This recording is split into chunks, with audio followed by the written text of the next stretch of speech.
Children of the light.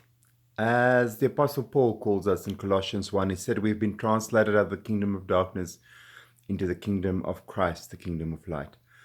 I'm going to read Exodus 14. It's the narrative of where Israel was led out of Egypt by Moses through God, through all the miracles, and then they are cornered against the Red Sea by the Egyptian army, which probably was one of the mightiest armies at that time in the world. And they felt completely lost. And then God told Moses to raise his hands over the sea, and the wind started blowing and cleared a path through the sea, and they walked through on dry land.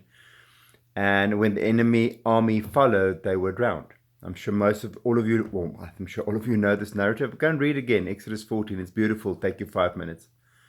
I've always wondered why the Lord took the Israelites on a route that led them straight into the Red Sea, blocked by the Red Sea. Obviously, the Lord knew he was going to do a miracle for them, but why not choose a route that would prevent them from being cornered against the Red Sea, which for a while, until he did the miracle of dividing the sea, must have caused them quite anguish, as they were cornered and the mighty Egyptian army was on their heels.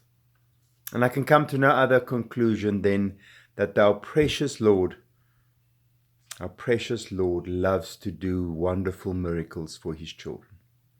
Because he knew that if they cornered, he could do that mighty, wonderful miracle for them and eliminate the Egyptian army for good. And they will not have to worry in the next following months or years that the army could pursue them even further on their travels.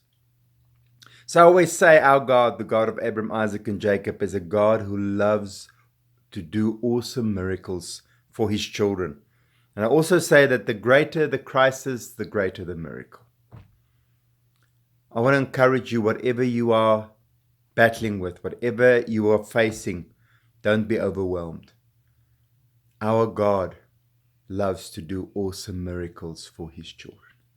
And the same God who divided the Red Sea and eliminated the enemy army for his children can also do miracles for you and eliminate the problem or the turmoil or the worries in a supernatural way.